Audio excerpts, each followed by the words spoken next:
നമസ്കാരം. ഗീതമ്മയുടെ അടുക്കളയിലേക്ക് എല്ലാവർക്കും സ്നേഹപൂർവ്വം സ്വാഗതം. ഞാൻ ഇന്ന് കാണിക്കാൻ പോകുന്നത് ഒരു വറുത്തരച്ച കടലക്കറിയാണ്. ഇതൊക്കെ എല്ലാവരും വെക്കുന്നതാണ് എനിക്കറിയാം. എന്നാലും ഞാൻ വെക്കുന്ന രീതി നിങ്ങളെ ഒന്ന് കാണിച്ചു തരാമെന്ന് വെച്ചു. അപ്പോൾ അതിനായിട്ട് ഞാനൊരു കുക്കറിൽ ഒരു 1/4 കിലോ കടല ഇന്നലെ വെള്ളത്തിലിട്ട് കുതിർത്ത് കഴുകി എടുത്ത് വെച്ചിട്ടുണ്ട്. കാണാമെന്ന് വിശ്വസിക്കുന്നു. അതിനകത്ത് ഞാൻ ആവശ്യത്തിന് വെള്ളവും ഉപ്പും ചേർത്തിട്ടുണ്ട്. ഇനി ബാക്കി അതിന് ചേരേണ്ട ചേരുവകൾ എന്തൊക്കെയാണെന്ന് നോക്കാം. ഒരു 2 പച്ചമുളക്,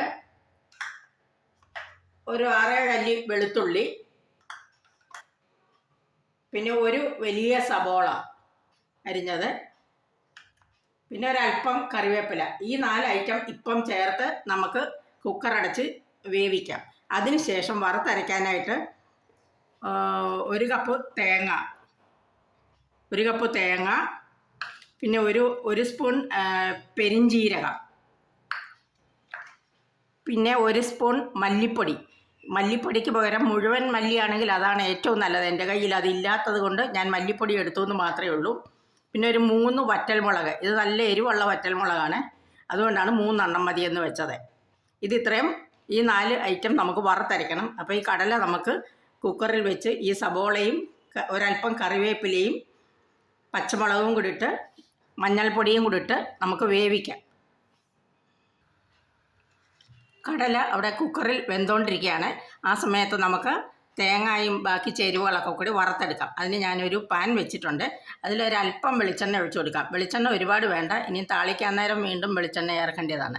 ഒരല്പം വെളിച്ചെണ്ണ ചേർത്ത് കൊടുത്തു. ഇനി നമുക്കതിനകത്തോട്ട് തേങ്ങ, പിന്നെ ഈ 1 സ്പൂൺ പെരിഞ്ജീരകം, അതൊന്ന് മൂത്ത് കഴിയുമ്പം നമുക്ക് ഒരു ചെറുതായിട്ട് മൂത്ത് വരുമ്പോൾ നമുക്ക് മല്ലിപ്പൊടിയും വറ്റൽമുളകും കൂടെ ഇട്ട് കൊടുക്കാം. മല്ലി ഉണ്ടെങ്കിൽ എല്ലാവരും അത് തന്നെ എടുക്കാൻ ശ്രദ്ധിക്കണം, അതാണ് ടേസ്റ്റ്. എന്നിട്ട് ഒരു 3-4 കറിവേപ്പിലയും കൂടെ ഇതിനകത്തിടാം. എന്നിട്ടൊന്ന് വറുത്തെടുക്കാം. നമ്മുടെ തേങ്ങയും വറ്റൽമുളകും കറിവേപ്പിലയും പെരിഞ്ജീരകവും ഒരല്പം മല്ലിപ്പൊടിയും കൂടി ഇട്ട് മൂത്ത് ഇരിപ്പുണ്ട്. ഇനി അത് നമുക്കൊന്ന് മിക്സി വെച്ച് അരച്ചുകൊണ്ട് വരാം. ആ സമയം കൊണ്ട് നമ്മുടെ കടല വേവും. നമ്മുടെ കടലയൊക്കെ നല്ലോണം വെന്തിട്ടുണ്ട്. ഞാൻ കുക്കർ തുറന്നു. ഇനി നമുക്ക് ഇതിനകത്തോട്ട് ഈ വറുത്ത അരപ്പ് ഒഴിച്ചു കൊടുക്കാം.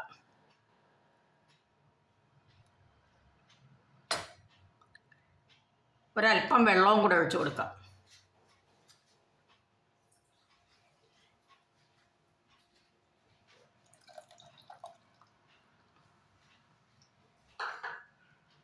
ഇനി ഇത് നമുക്ക് താളിക്കാൻ ഞാനൊരു പാൻ വെച്ചിട്ടുണ്ട്.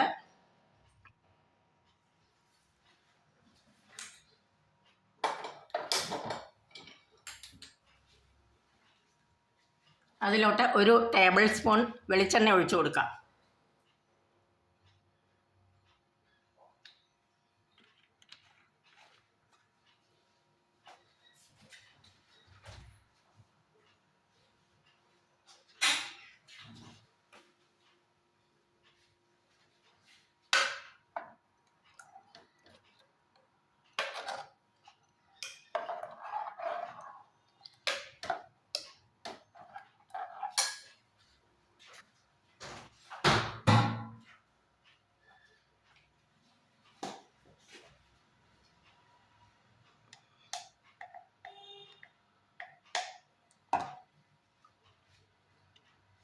ഇതിൻ്റെ ഇടയ്ക്ക് ഞാൻ ഒരു കാര്യം മറന്നുപോയി. മഞ്ഞൾപ്പൊടി ഇട്ടില്ലായിരുന്നു, അതിപ്പോൾ ഇട്ട് കൊടുക്കുന്നുണ്ട്.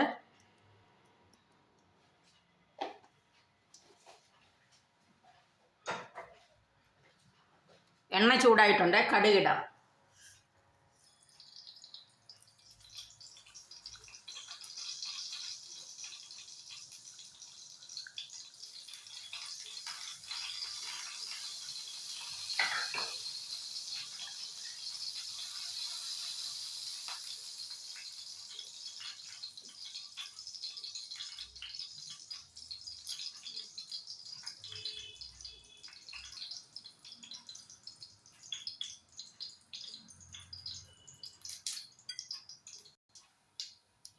കടുകെല്ലാം പൊട്ടി. ഇനി നമുക്ക് ഈ കറിവേപ്പില 2-3 കറിവേപ്പിലയും കൂടി ഇട്ട് കൊടുക്കാം.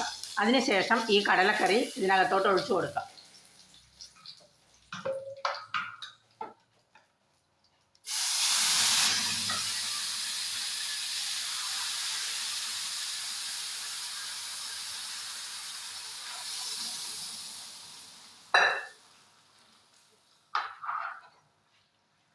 അവസാനമായിട്ട് നമുക്ക് അല്പം മല്ലിയില ഇട്ടൊന്ന് ഗാർണിഷ് ചെയ്യാം. എന്നിട്ട് സ്റ്റൗ ഓഫ് ചെയ്യാം. എല്ലാവർക്കും നന്ദി, നമസ്കാരം.